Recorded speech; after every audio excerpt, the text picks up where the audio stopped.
Información económica en estado puro.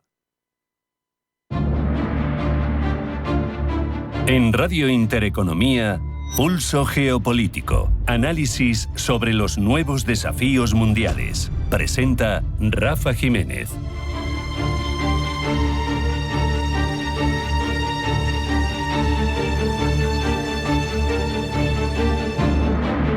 Bienvenidos al Pulso Geopolítico de Intereconomía, en el que reflexionamos sobre la deriva autocrática que vive un país clave en la transición entre Europa y Asia, entre Europa y Oriente Medio.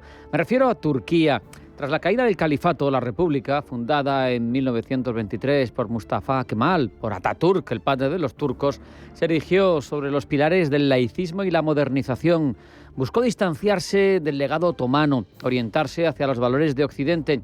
Y sin embargo, en las últimas décadas, especialmente bajo el liderazgo de Recep Tayyip Erdogan y su partido, el de la Justicia y el Desarrollo, AKP, el país ha experimentado una notable transformación política que suscita preocupación tanto a nivel nacional como internacional. Desde su llegada al poder, el AKP implementó políticas que paulatinamente, al principio más despacio y cada vez de forma más veloz, incorporan elementos religiosos en la esfera pública y gubernamental. Un proceso de islamización que ha sido percibido por distintos sectores como un intento de redefinir la identidad nacional turca, alejándola de ese laicismo estricto que caracterizó al país durante gran parte del siglo XX.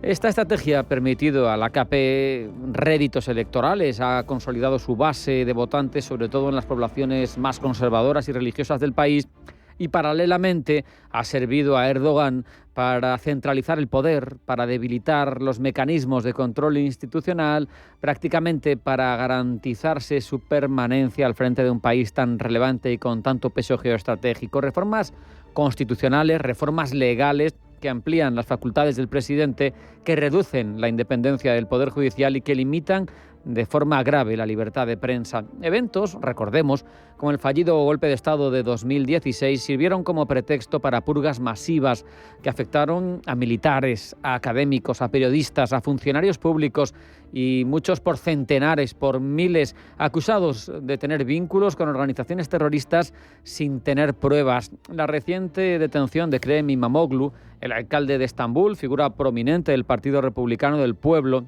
ha hecho intensificarse las preocupaciones en torno a esa deriva autocrática de Turquía.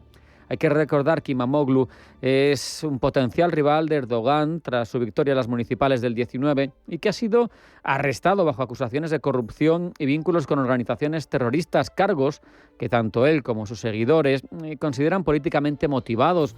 Y no para ahí la cosa, porque la misma anulación de su título universitario por supuestas irregularidades ha sido interpretada como una maniobra para inhabilitarlo políticamente, dado que ese título es un requisito imprescindible para postularse a la presidencia. Qué paradójico, ¿no? Cuando se postula a presidente resulta que su título no era válido. La verdad es que no parece que las formas del régimen que dirige ahora mismo Erdogan estén siendo demasiado sutiles. Como miembro estratégico de la OTAN, por otro lado, como puente entre Europa y Asia, la estabilidad, la orientación política de Turquía afectan directamente a las dinámicas regionales, lo que hace que esta preocupación por la situación institucional de Turquía exceda la de sus fronteras internas. Un gobierno turco menos democrático, más alineado con políticas islamistas, podría de hecho reconfigurar alianzas, generar tensiones con los aliados occidentales e incluso países como Rusia o como China podrían beneficiarse precisamente de un distanciamiento que todavía se puede producir entre Turquía y Occidente en un entorno de relaciones bilaterales, si tenemos en cuenta la relación del bloque Unión Europea con Turquía, que ya están de por sí dañadas por esa pausa indefinida a la que se ha sometido desde Bruselas a la candidatura turca a la Unión Europea. Si la tendencia actual persiste y si sigue incrementándose esa tendencia a la autocracia, el autoritarismo y la islamización del país, Turquía puede terminar consolidándose como una suerte de régimen no democrático con características islámicas, alejada de los valores democráticos laicos que una vez promovió y que la hicieron puntera y merecedora de estar inmersa y aceptada dentro de las estructuras de poder, tanto políticas como militares de Occidente en una fecha tan lejana como mediados del siglo XX. Esto podría, por un lado, conducir a un aislamiento internacional, a sanciones económicas, a mayor polarización interna, pero vemos que antes de que llegue esa situación y de que ante un desencuentro con Occidente pudieran otras potencias atraerse hacia sí la lealtad de ese régimen islamista de Erdogan, pues antes de llegar a ese punto estamos viendo que la resiliencia de la sociedad civil turca, las recientes movilizaciones en apoyo de líderes opositores, como es el caso de Imamoglu, indican que todavía existen fuerzas dispuestas a luchar por la democracia y los derechos civiles del país. Impresiona, de hecho, ver cómo jóvenes que por arma llevan una bandera de Atatürk se llevan una paliza de las fuerzas de seguridad de Erdogan. Qué pena, lo mucho que cuestan los avances y qué poquito cuesta retroceder y perder libertades. Que quien un día es un héroe pase al cabo de poco tiempo a ser un villano. La deriva política de Turquía bajo el liderazgo de Erdogan representa, no nos engañemos, un desafío político para la democracia de la región. La comunidad internacional, actores internos, afrontan una compleja tarea, la de abordar esta situación equilibrando el pragmatismo de una suerte de realpolitik con la promoción de valores democráticos y derechos humanos. Y no solo es importante por lo que supone en un país clave para la geopolítica regional, sino que nos empuja a reflexionar en torno a la reconfiguración precisamente de esa geopolítica de Oriente Medio, que de un Irán fortísimo, cuajado de proxies, a los que manejaba a su antojo, ha pasado, tras lo sucedido en octubre de 2023 y las acciones de Israel, y tras la propia influencia turca sobre el régimen sirio, a no pintar apenas nada en la zona. ¿Se va a resignar Irán, que vive un momento de nuevo orden, de ser cabeza del Islam chií, minoritario en el conjunto del Islam, a su nuevo rol? ¿Aprovechará ese vacío algunos de los más destacados países suníes, como Arabia Saudí, multimillonaria y guardiana de los lugares santos? ¿Qué papel querrá jugar en todo esto Turquía, teóricamente laica, pero cada vez más islamista? De todo ello iremos viendo poco a poco, pendientes cómo estamos de la geopolítica global y de la de Oriente Medio en concreto. Ahora vamos a hacer un alto en el camino, un tiempo de parada, de publicidad. A la vuelta vamos con Blanca del Tronco y los titulares de las noticias más relevantes. Sigue Pulso Geopolítico en Intereconomía, no se vayan.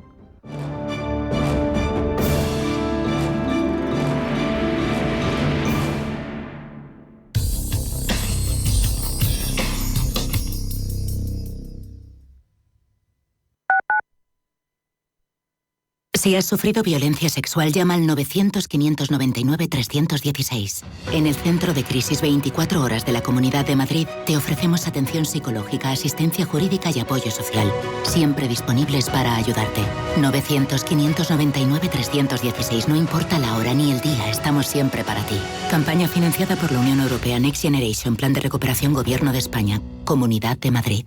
Diversifica tu cartera de inversión y protege tu patrimonio con Silver Gold Patrimonio. Planes de compra de metales preciosos de inversión flexibles y diseñados por Silver Gold Patrimonio para cubrir cualquier tipo de necesidad. Expertos en metales de inversión: oro, plata, platino, paladio, rodio, osmio. Silver Gold es patrimonio inteligente.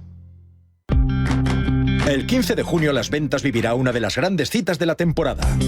Corrida de toros in memoriam de Victorino Martín, con los toros de esta ganadería legendaria para Paco Ureña, Emilio de Justo y Borja Jiménez. Compra ya tus entradas en las-ventas.com.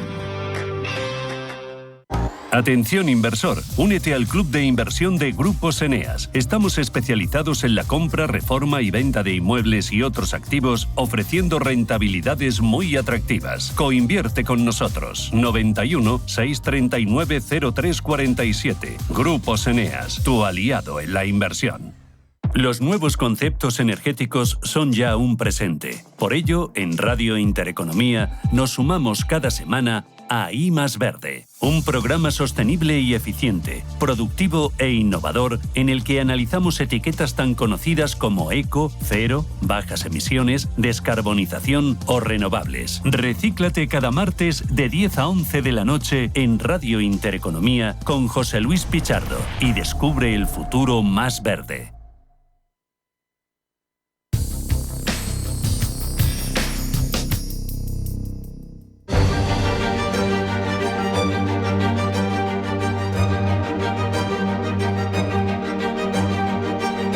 En Radio Intereconomía, Pulso Geopolítico. ¿Qué es lo más relevante que ha sucedido en esta jornada en el ámbito geopolítico y geoestratégico? Se lo vamos a contar primero en forma de titulares que elabora Blanca del Tronco. Blanca, bienvenida, buenas tardes. Buenas tardes. Rusia y Estados Unidos inician en Riad nueva ronda de negociaciones sobre Ucrania. Conversaciones que siguen a las que mantuvieron anoche las delegaciones de Washington y Kiev y con las que se busca allanar el camino a un posible alto el fuego. No obstante, las declaraciones del enviado especial de Trump, Steve Witkoff, dando legitimidad a los referendos de anexión celebrados en Rusia, en los territorios ucranianos ocupados, minan las esperanzas de los ucranianos de que Estados Unidos pueda ser un mediador de paz creíble. Sobre el terreno, entre tanto, continúa el lanzamiento de drones entre rusos y ucranianos que afecta sobre todo a la retaguardia. La jefa de la diplomacia comunitaria visita Israel. La alta representante de la Unión Europea para la Política Exterior, Kaja Kallas, viaja a Israel y Palestina para insistir a los representantes de ambas partes sobre la necesidad de volver al alto el fuego y la importancia de que la ayuda humanitaria entre en el enclave palestino. Kallas, que se encuentra este lunes en Tel Aviv, se entrevistará con el presidente del país y también con la oposición. No está en la agenda una reunión con el primer ministro israelí, Benjamín Netanyahu. Israel, entre tanto, continúa con su ofensiva en la Franja de Gaza. Al menos 21 palestinos han muerto en ataques israelíes a lo largo de la franja durante la noche y la madrugada de este lunes. 12 de los fallecidos lo han hecho en el área sureña de Yan Yunis. Vamos a Turquía. Allí continúan las protestas sociales tras la detención del opositor Ekrem İmamoğlu. El gobierno turco del presidente islamista Recep Tayyip Erdogan se reúne este lunes para evaluar la situación del país tras las protestas multitudinarias desatadas por la detención del alcalde socialdemócrata de Estambul, Ekrem İmamoğlu, considerado el principal adversario político del mandatario. Miramos hacia Groenlandia. Su presidente pide apoyo ante el comportamiento agresivo de Estados Unidos. Mutegede ha pedido apoyo internacional frente al comportamiento agresivo de Estados Unidos tras confirmarse la visita privada el próximo jueves a la isla de Usa Vance, esposa del vicepresidente estadounidense J.D. Vance. Se cumplen 10 años de la tragedia de Germanwings. Familiares de las 150 víctimas mortales y autoridades de Francia, España y Alemania han participado en la conmemoración del 10º aniversario de la tragedia de un avión de la aerolínea alemana Germanwings en los Alpes franceses. Fallecieron los 144 pasajeros, 72 alemanes, 51 españoles y el resto de hasta otras 15 nacionalidades diferentes, más los 6 miembros de la tripulación, entre ellos el copiloto Andreas Lubitsch, un alemán de 27 años con problemas mentales que precipitó el aparato deliberadamente. Y la demanda mundial de energía creció en 2024 muy por encima de la media registrada durante la última década. Lo hizo un 2,2%, lo que significa una aceleración notable si se compara con la subida media anual del 1,3% en el decenio anterior. El principal vector fue el tirón de la electricidad para vehículos eléctricos, centros de datos y los aires acondicionados.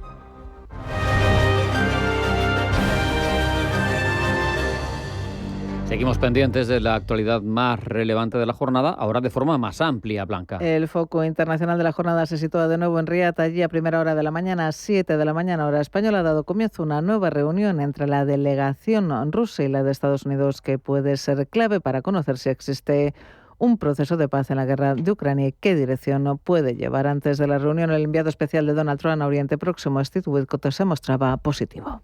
En la última conversación acordaron un alto el fuego de las infraestructuras energéticas, lo que significa que Rusia no atacará las infraestructuras energéticas de Ucrania y Ucrania no atacará a las rusas. Nunca antes habían hablado de eso. Aquí estamos hablando de eso. El objetivo final es un alto el fuego de 30 días, durante el cual discutiremos un alto el fuego permanente. No estamos lejos de eso.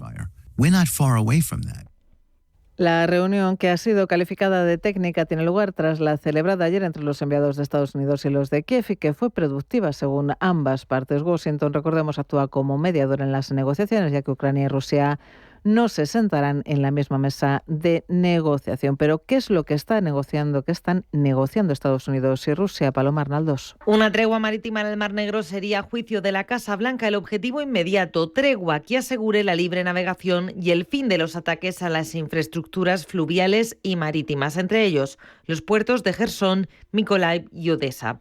Además, y sobre la mesa de negociación, estaría la línea de control entre los dos países, y que Mike Waltz, consejero de Seguridad Nacional de Estados Unidos, ha resumido como medidas de verificación, mantenimiento de la paz y congelar las líneas, dice, donde están. Se estarían discutiendo además medidas de confianza como el retorno de niños ucranianos enviados a Rusia. Mientras y sobre el terreno continúan los ataques entre Rusia y Ucrania, Kiev dice haber detectado 99 drones rusos durante la noche, de los que 57 habrían sido derribados. Ayer domingo un ataque sobre Kiev causó al menos 3 muertos. Las fuerzas de operaciones especiales de las Fuerzas Armadas de Ucrania aseguran además que sus efectivos, en colaboración con los servicios de inteligencia, han destruido 4 helicópteros en la región rusa de Belgorod, fronteriza con Ucrania. Rusia, por su parte, asegura haber interceptado 227 drones durante la noche del domingo y la madrugada del lunes, tanto sobre su territorio como sobre la península de Crimea, anexionada ilegalmente en 2014. Y el presidente de Groenlandia, Mute Egede, ha pedido apoyo internacional frente al comportamiento agresivo, dice, de Estados Unidos tras confirmarse la visita privada el próximo jueves a la isla de Usa Vance, esposa del vicepresidente estadounidense J.D. Vance. Este lunes, además, se ha conocido que hasta Groenlandia viajará además el presidente de Seguridad Nacional, Mike Waltz. Rubén Gil. Donald Trump ha puesto Groenlandia en el punto de mira al reiterar su deseo de tomar el control de la isla más grande del mundo por razones de seguridad. Necesitamos Groenlandia por razones de seguridad nacional, seguridad internacional, seguridad mundial y paz mundial, decía el presidente de Estados Unidos.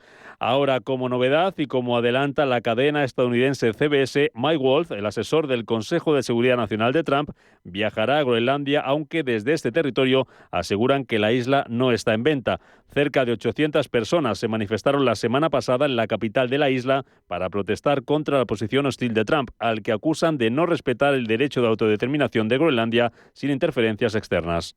Y la Casa Blanca estaría ajustando el enfoque sobre los aranceles recíprocos que entrarán en vigor el 2 de abril. Según informan medios estadounidenses, Donald Trump podría omitir un conjunto de tasas específicas de la industria. Anunciaría, por lo tanto, aranceles recíprocos generalizados sobre naciones o bloques, pero no se plantearía ahora aranceles sectoriales específicos. Alexis Ortega, asesor independiente. En la última reunión del FOMC, prácticamente el tema principal era pues qué pasaba con los aranceles y las incertidumbres que estaba creando. De momento la sensación es que va a significar menor crecimiento y mayor presión inflacionaria, aunque de momento la Reserva Federal considera que esas van a ser muy temporales y que no van a ser estructurales y que se van a quedar en los precios.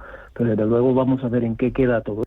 Y de aranceles ha hablado a su llegada a la cumbre de ministros de Agricultura de la Unión Europea. El ministro Luis Planas asegura que la Comisión Europea tiene margen para negociar con Estados Unidos sobre los aranceles, pero no bajo presión ni, dice, con amenazas. También debe quedar claro, en relación con los anuncios efectuados de posibles nuevos aranceles el próximo día 2 de abril, que estaremos muy atentos en la defensa muy firme de nuestros intereses. Es la posición de España.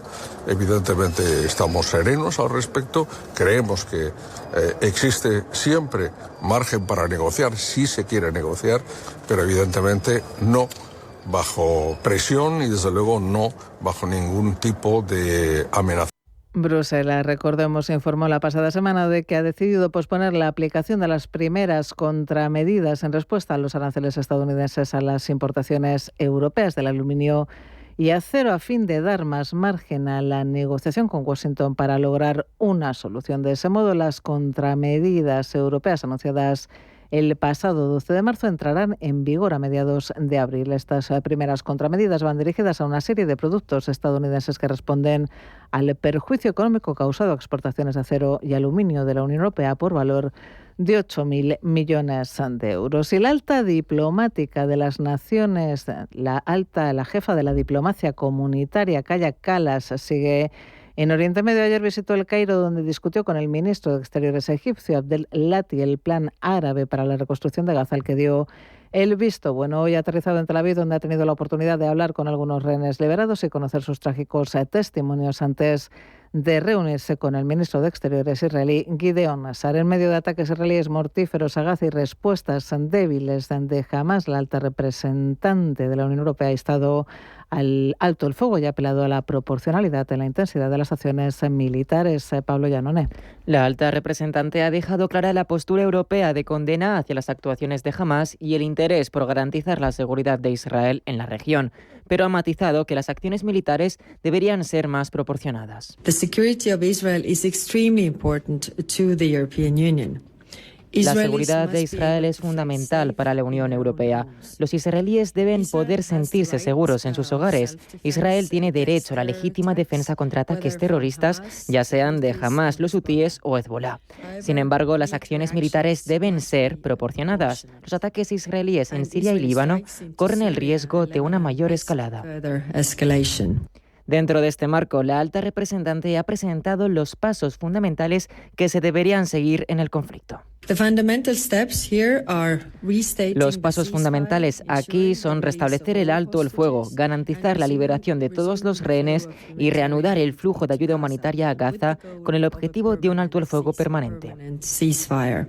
Europa está conversando ya la posibilidad de colaborar en la entrega de ayuda a Gaza, ya sea renovando su misión en el cruce fronterizo de Rafah o brindando más asistencia humanitaria. Sobre este aspecto, la alta representante afirma haber tenido una conversación muy franca con Israel. Bruselas también quiere participar en las conversaciones sobre la gobernanza de Gaza, donde Hamas no debería tener ningún rol, ya que es la manera, dice Kaja Kallas, de garantizar y prevenir la estabilidad en la región. De igual modo, el bloque no se quedará fuera de las discusiones sobre el plan para la reestructuración de Gaza, ya que ayer, sin ir más lejos, la alta representante conoció de primera mano la propuesta árabe, contraria a la polémica intención de Trump de vaciar Gaza. En esta misma reunión con El Cairo, la alta representante además coincidió con su homólogo egipcio en que la solución de 2 estados es el único camino hacia una paz duradera, tema sobre el que con toda probabilidad hablará con el primer ministro palestino Muhammad Mustafa en su próxima parada en la región.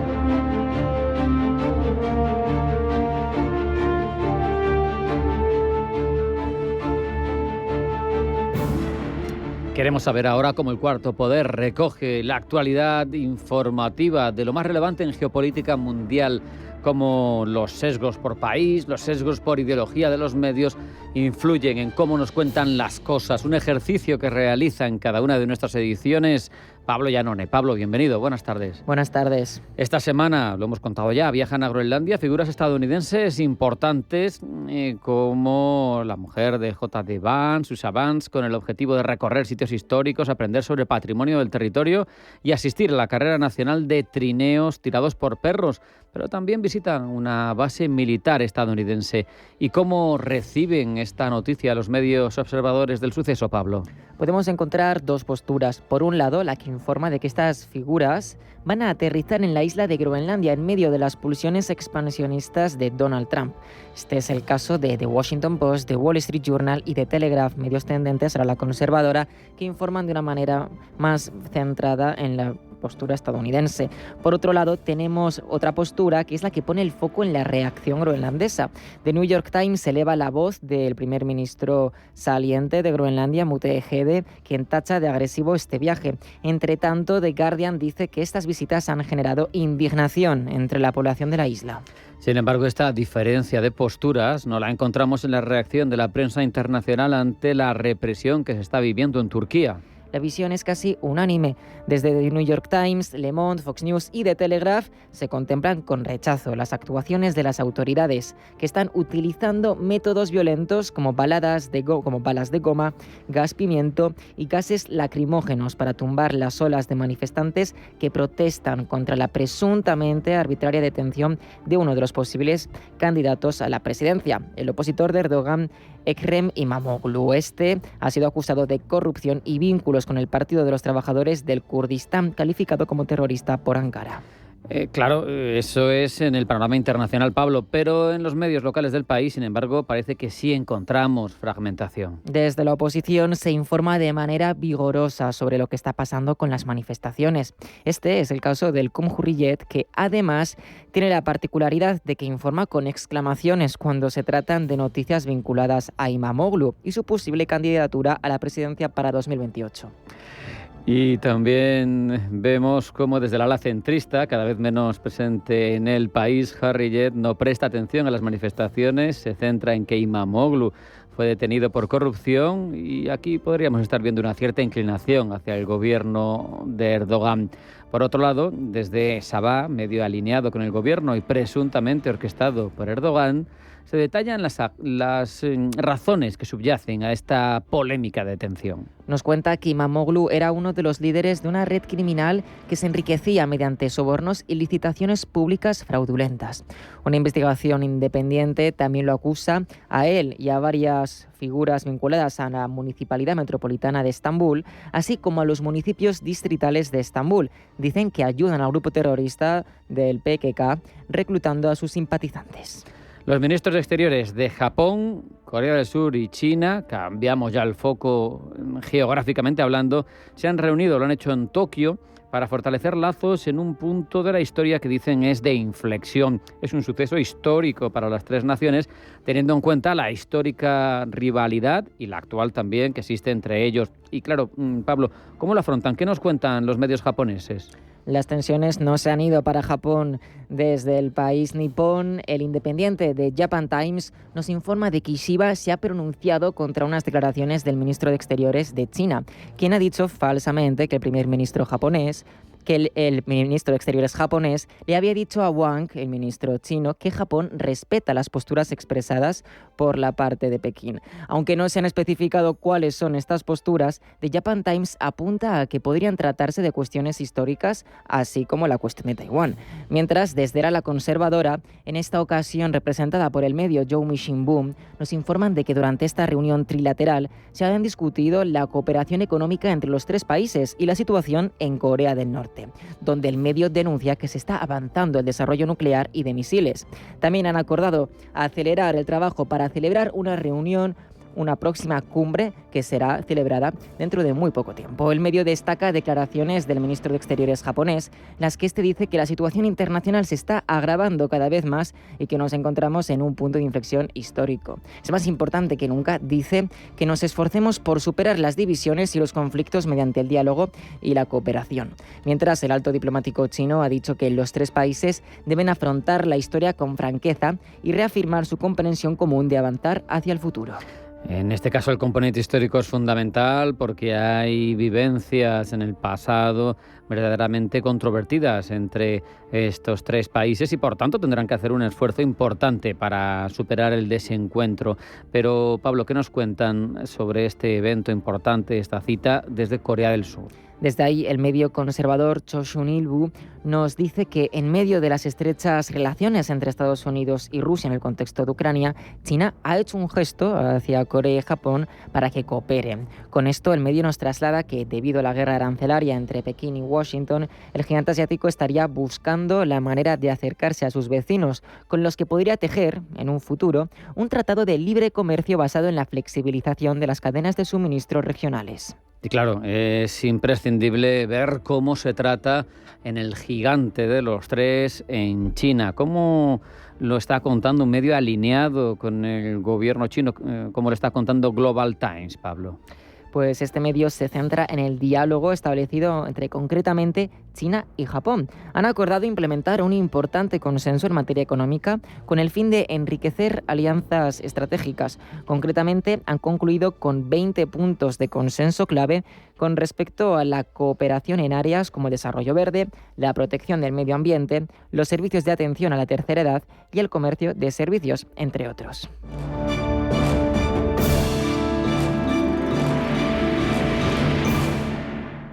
En Finaccess Value queremos ayudarte a conseguir tus objetivos financieros. Finaccess Value, gestión de patrimonios centrados en la prudencia y la gestión del riesgo. Un enfoque global y más de 20 años del grupo Finaccess nos avalan. Más información en finaccessvalue.es y en el 91 737 4114. Finaccess Value, agencia de valores, figura inscrita en CNMV con el número 301. Dicen que en esta vida hay que vivirlo todo. Viajar, bailar, reír y soñar. Atravesar desiertos para llegar más allá. Sentir el arte y sentirte parte. Escuchar el silencio o romper la hora a la hora que tú quieras. Aragón. el lugar para vivirlo todo. Prepárate para la diversión en la Costa del Sol. Conoce las especies más salvajes de Selvo Aventura en Estepona. Diviértete aprendiendo en el delfinario de Selvo Marina en Benalmádena. Y viaja por el cielo de la Costa del Sol en el teleférico Benalmádena. Informe Galindo es un programa dedicado a la investigación, la lucha contra el ciberfraude y la mala praxis empresarial. Informe Galindo. Recuerda este nombre porque va a dar mucho que hablar. Cada lunes de 10 a 11 de la noche en Radio Intereconomía con Juan Carlos Galindo.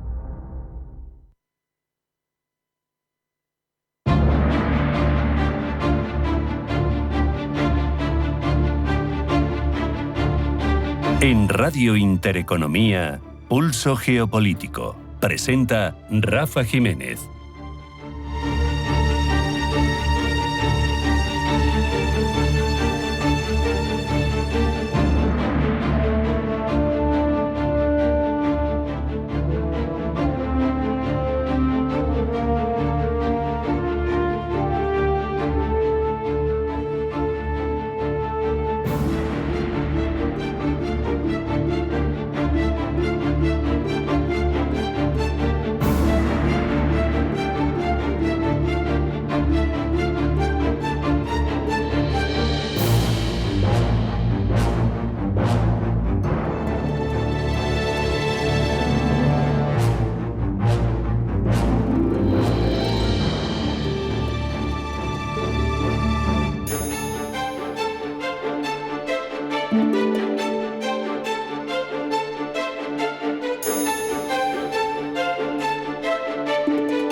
En Radio Intereconomía, Pulso Geopolítico.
En Radio Intereconomía, Pulso Geopolítico.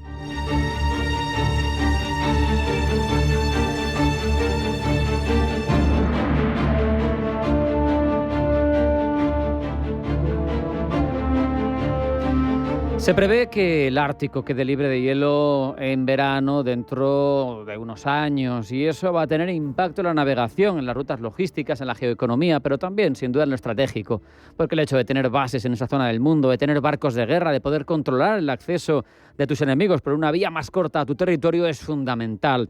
Pero no es lo único que pone de actualidad el mar en estas fechas. Los hutíes han vuelto a poner de primera plana los ataques en el Mar Rojo con sus consecuencias. Y es que lo marítimo es fundamental tanto para la geoeconomía como para lo geoestratégico y por eso hablamos durante los próximos minutos con Diego Cánovas, capitán de corbeta de la Armada en la Reserva y profesor del Campus Internacional para la Seguridad y la Defensa, profesor de CISDE. Diego, bienvenido, buenas tardes, gracias por atendernos. Diego, ¿qué nuevas rutas marítimas importantes se abrirán con ese deshielo del Ártico y cómo crees que podrían cambiar la situación global? Bueno, ciertamente con el tema del Ártico, que poco se habla, creo que está muy bien haberlo traído por vuestra parte, porque ahora mismo los conflictos en el mundo están tapando algunas cuestiones muy relevantes, como es el tema del Ártico. Y tiene su relación, porque ahora, más que nunca, pues parece ser necesario que se abran nuevas rutas en el Ártico debido a los problemas que estamos teniendo en el Mar Rojo. Efectivamente, tendríamos dos rutas alternativas por el Ártico, porque la tercera, que es a través del polo, es muy complicada, tendría que hacer un uso intensivo de rompehielos. Pero la ruta del Mar del Norte, que es la ruta que pasa por la costa rusa, que es la costa más amplia, ¿no?, de todo el Ártico, de todo el Consejo del Ártico, de todos los países, Rusia tiene sobre el 53% de costa, ¿no?, de la costa total. Y por tanto, esa sería una ruta pues que ya se está utilizando, ¿no? Cuando es posible, pero ya se está utilizando. La otra es la del noreste, que va por Canadá. Y por tanto, esto está configurando el espacio geopolítico en un futuro inmediato, sino en el presente. Hay que tener en cuenta que quizás uno de los motivos por los cuales Donald Trump está presionando sobre Groenlandia es para aumentar la cuota de los Estados Unidos en ese Consejo del Ártico.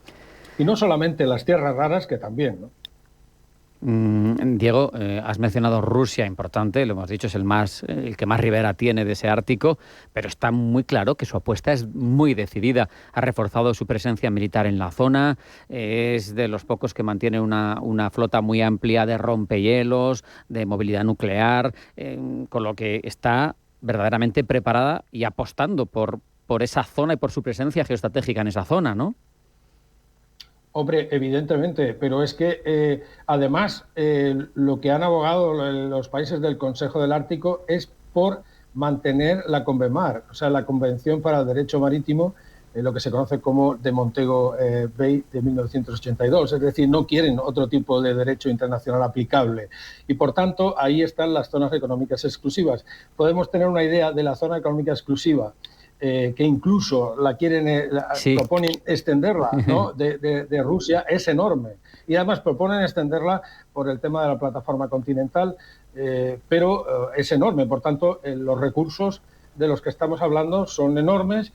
Y es su derecho también el de Rusia. No hay que olvidarse que Rusia, pues lo que hace en su zona económica exclusiva será intentar explotar los recursos naturales, hidrocarburos. Por tanto, es lógico, ¿no?, que estén ahí fortaleciéndose y directamente, Putin lo ha declarado en muchas ocasiones. Lo que están instalando o están aprovechando son bases de doble uso y Putin no le llama las cosas por su nombre en ocasiones y en este caso es así. Es decir, él dio orden de fortalecer bases navales de doble uso, tanto civil como militar, lo cual es bastante inteligente y además es lógico. Claro. Sin embargo, sabemos, Diego, además de esos países que están en ese tratado que mencionabas, China, pese a no ser un país ártico, está desarrollando mucha presencia o queriéndola desarrollar de forma directa o comercial o vicaria a través de otros, la ruta de la seda polar. Claro, ¿cómo se gestiona esto? Porque al final tú no tienes derechos sobre esta zona, pero quieres estar presente. Bueno, China el Consejo del Ártico tiene también observadores, que no tiene. China es uno de los observadores, Reino Unido, Japón, España es un observador también, la India. Pero hay que tener en cuenta China varios aspectos. Uno, cómo funciona, que lo diremos ahora mismo, ¿no? Tiene una forma de funcionar bastante inteligente, cómo opera. Y dos, ¿qué necesidades tiene China? China tiene dos necesidades básicas con respecto a la ruta del Ártico y en esa zona. Una de ellas es su dependencia clara en su seguridad energética. Tiene una dependencia del carbón enorme y, por tanto, la seguridad energética China se la tiene que confirmar, se la tiene que asegurar, claro, la redundancia. Y por tanto, eso es una de las cuestiones, que sería un oleoducto atravesando Siberia. Eso sería una de las motivos. Otro, por supuesto, es el mantenimiento y la diversificación de las rutas para la cadena de suministros. China es un país exportador y, por tanto, tiene que diversificar. Lo inteligente no es sustituir, sino diversificar. Y por tanto, es lo que va a hacer. Luego ya tenemos dos intereses claros. China dijo recientemente que es un país casi ártico. Geográficamente, evidentemente no lo es, pero dice mucho esa afirmación que China, y ya lo dijo un dirigente chino, es un país casi ártico. Es decir, tiene muchos intereses en el Ártico, básicamente en dos ejes. Uno, la cadena de suministro, la exportación, diversificar las rutas. Y dos, su seguridad energética. ¿Y cómo lo hace? ¿Y qué es lo que hace? Pues lo que hace es hacer un planteamiento de acuerdos bilaterales con todos los estados del Consejo del Ártico, excepción hecha, por supuesto, de Estados Unidos, y también con ciertos matices con Dinamarca, evidentemente, por su deseo de controlar, ¿no? En gran parte los recursos de Groenlandia. Pero con el resto tiene sus acuerdos bilaterales y, por tanto, que también pues tenemos que decir que es una política bastante inteligente y donde no se atisba el uso de la fuerza. Sí. Eso es muy importante. Es muy importante porque el mensaje, la narrativa, digamos, occidental es la amenaza china. Sin embargo, si uno analiza bien, la amenaza china es comercial, no es una amenaza militar, digamos, ¿no? Porque ciertamente no hay grandes despliegues navales ni militares chinos en el mundo. Salvo en Djibouti, que evidentemente es un escalón imprescindible en la ruta de la seda, ¿no? Inicial, ¿no? Claro. Te quería preguntar también sobre las infraestructuras portuarias o logísticas en una región tan hostil. ¿Son viables? Porque hablamos mucho de ello, pero no sabemos si es fácil o posible llevarlo a cabo. No son. Evidentemente, Rusia tiene un puerto abierto 24 horas, todo el tiempo, pero hay otros que no están, que están mucho tiempo cerrados, ¿no? Claro. Por tanto, la infraestructura portuaria, pues todavía sigue siendo complicada mantenerla. También. Eso es cierto. Sí. Te quería preguntar sobre el impacto, lo has mencionado antes, ¿no? Estamos viendo cómo vuelven los ataques en el Mar Rojo y al final las rutas árticas no solo ahorran espacio, o sea, distancia, quiero decir, a la hora de mover mercancías de un sitio a otro, sino que evitan, por ejemplo, quizá pueden hacerlo, que el tráfico por el canal de Suez sea tan numeroso como es ahora mismo, o que el canal de Panamá, que se ha convertido en un elemento estratégico para Trump, que ha conseguido que le vendan los puertos de esa compañía de Hong Kong que los tenía hasta ahora a Blackstone, cambia la geoeconomía de estos puntos calientes del comercio en el mundo, pero ¿hasta qué punto va a impactar en ello? ¿Hasta qué punto puede sustituir a otras vías? No va a sustituir. Evidentemente todo es complementario. Pero sin duda la ruta del Ártico es una necesidad. Es una necesidad, digamos, para el mundo, para un mundo que depende del comercio por vía marítima. O sea que esta es la realidad en la que vivimos.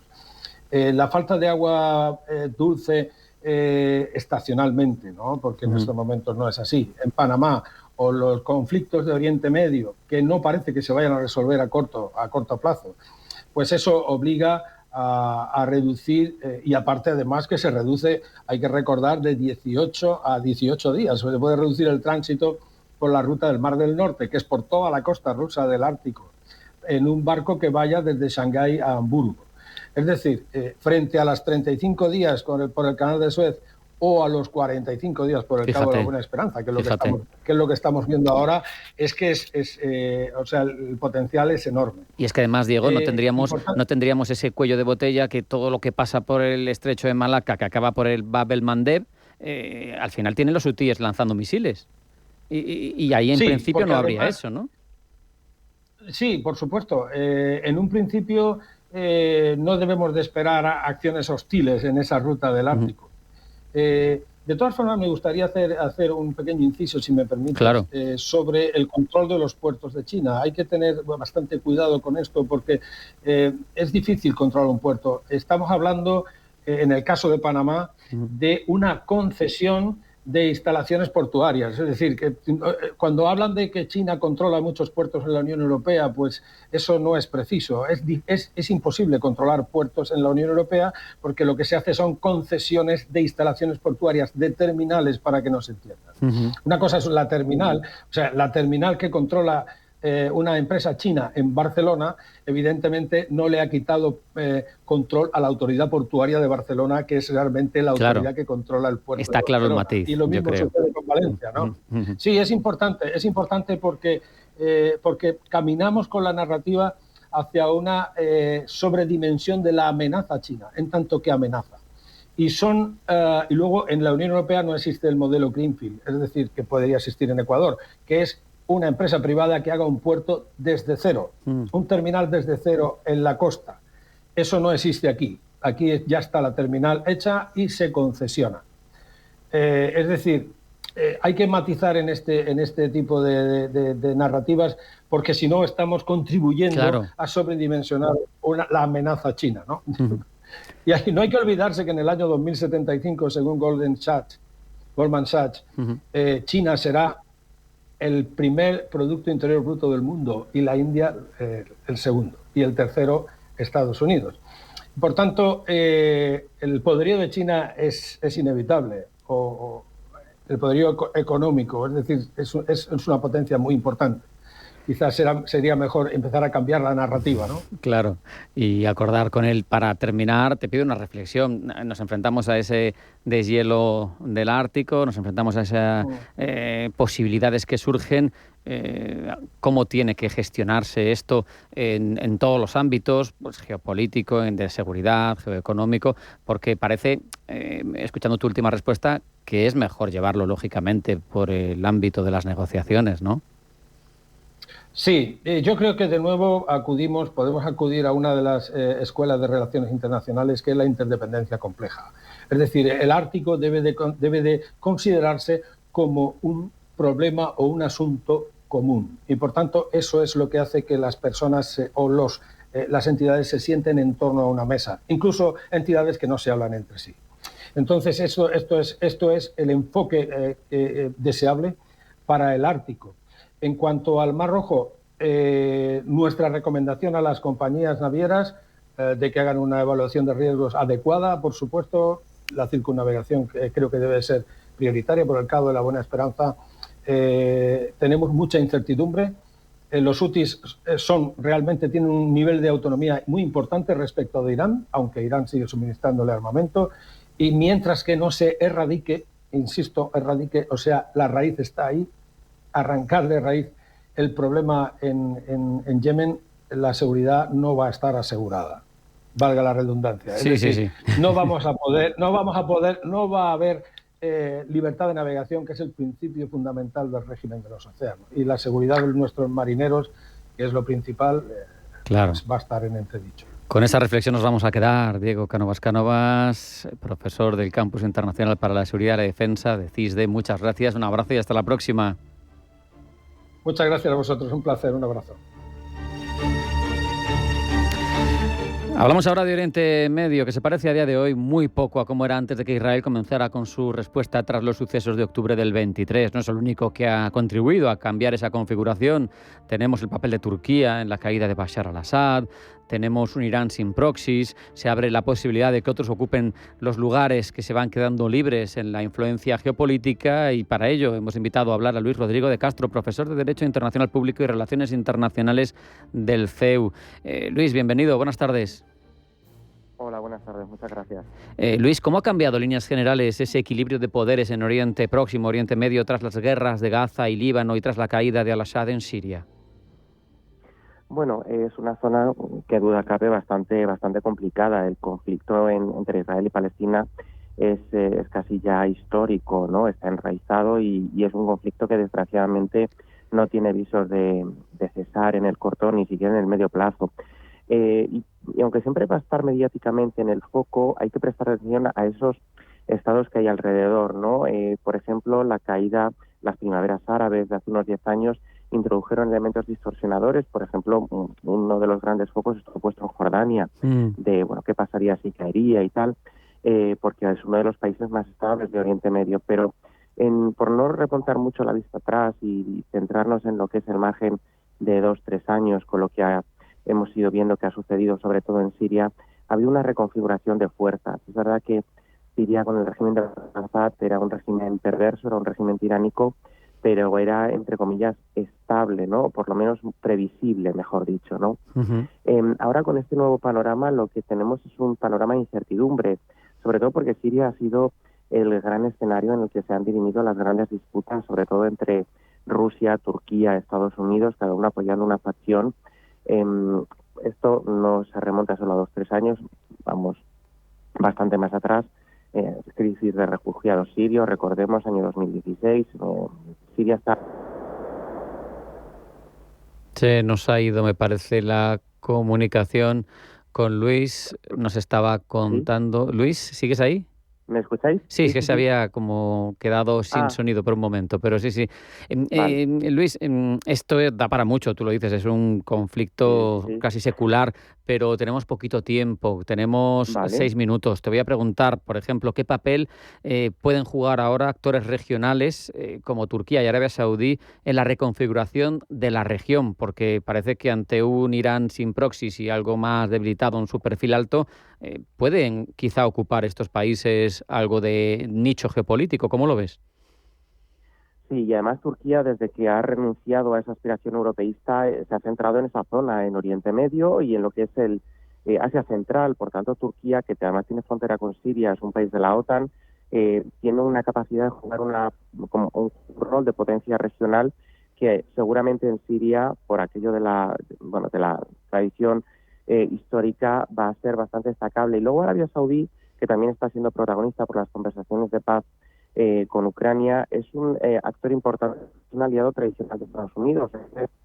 Turquía, podríamos decir que es aliado de Estados Unidos porque evidentemente tiene conexión con la OTAN, pero también tiene esa dimensión de jugar como ese papel bisagra con Rusia, ¿no? También en la crisis de Ucrania, del grano, ¿no? Pero a la hora de estabilizar esa región, porque al final es lo que les interesa tanto a Turquía como a Arabia Saudí, es que haya los menores movimientos posibles en esa región, sobre todo porque ellos también tienen su idiosincrasia. Yo creo que pueden jugar un papel importante, destacable y positivo también, tanto a la hora de estabilizar como de garantizar un régimen estable a futuro, evitando también distorsiones extremistas y sobre todo de cara a Europa, conteniendo esas oleadas migratorias que en otras ocasiones nos han generado más de un quebradero de cabeza. Luis, hemos hablado, obviamente, de que Irán ha perdido sus proxies, tiene un perfil ahora mismo mucho más bajo. ¿De qué hablamos? ¿De un repliegue iraní? ¿De una adaptación a nuevas circunstancias? ¿De un esperar y ver? Yo creo que ahora mismo Irán está queriendo mantener ese rol también de potencia, la potencia chií, frente a Arabia Saudí, que sería más la potencia suní, pero más de corte wahabí. Yo creo que Irán ahora mismo está un poco a la expectativa. Es verdad que Irán quiere seguir manteniendo esa predominancia, ese rol de primera potencia regional, aunque está en una zona muy conflictiva en el que también pues tenemos potencias que aspiran a ser o a desempeñar ese liderazgo. Pero yo creo que Irán ahora mismo está un poco por esa conexión con Rusia que le ha lastrado también en estos 2 años, le ha perjudicado un poco desde el punto de vista de la imagen mediática, cosa que no sucede tanto Arabia Saudí de cara sobre todo a Occidente.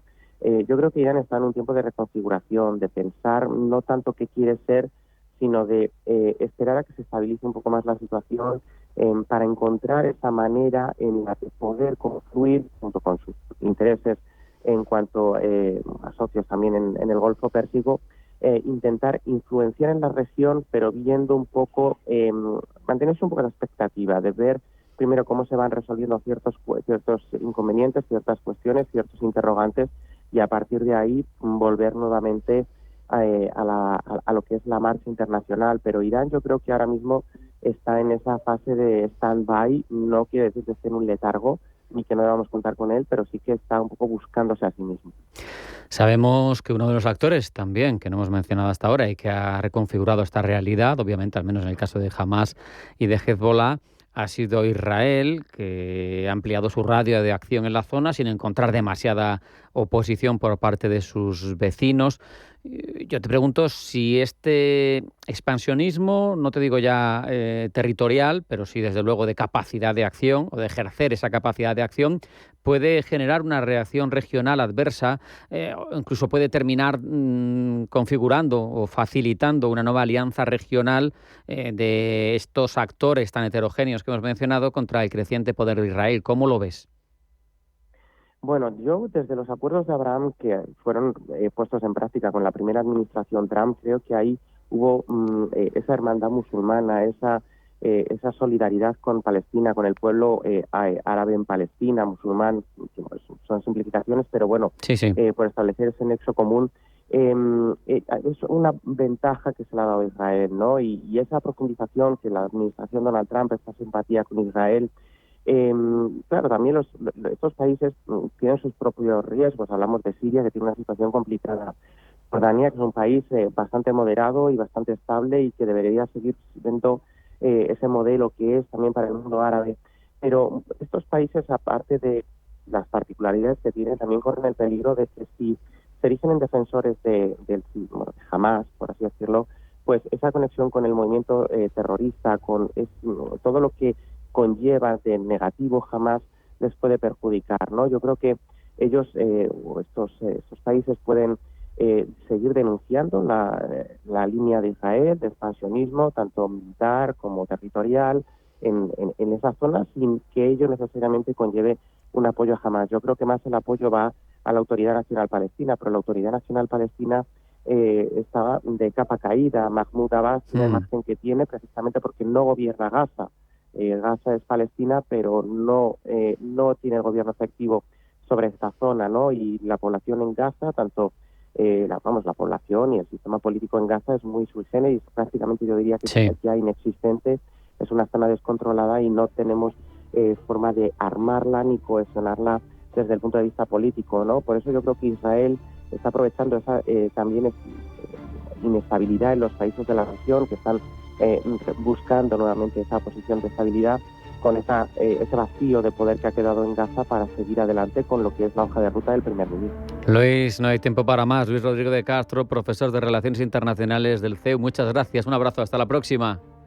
A vosotros, muchas gracias. Hasta aquí hemos llegado en esta edición de Pulso Geopolítico en Intereconomía. Sean felices, pasen buena tarde y mañana más.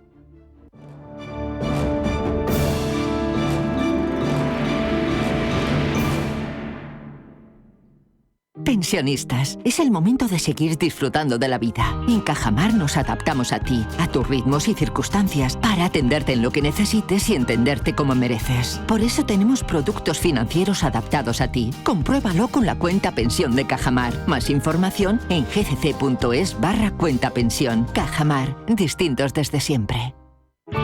Bontobel Asset Management. Calidad suiza con el objetivo de obtener rendimientos superiores a largo plazo. En Bontobel Asset Management siempre estamos a la vanguardia de las inversiones activas en bonos y acciones. Para más información, entre en nuestra página web bontobel.com/am. Bontobel Asset Management, su especialista global en fondos de inversión. ¿Quieres perder peso sin sufrimiento ni dietas imposibles? Un método natural, efectivo y fácil de seguir. con asesoramiento personalizado de la mano de un especialista. Resultados reales, sin pasar hambre y con energía. Este es tu momento. Llama ahora al 91 31 31 409 y empieza tu transformación con Sol Naturaleza. ¿Quieres saber más acerca del hidrógeno? H2 Intereconomía te cuenta las últimas novedades, avances tecnológicos y entrevistas de interés sobre este medio energético. Los martes, de 11:30 a 12 de la mañana, H2 Intereconomía, presentado por Rubén Gil, tu espacio semanal sobre el hidrógeno. Porque en Radio Intereconomía apostamos por el sector energético y la energía limpia. Radio Intereconomía. Información seria y veraz.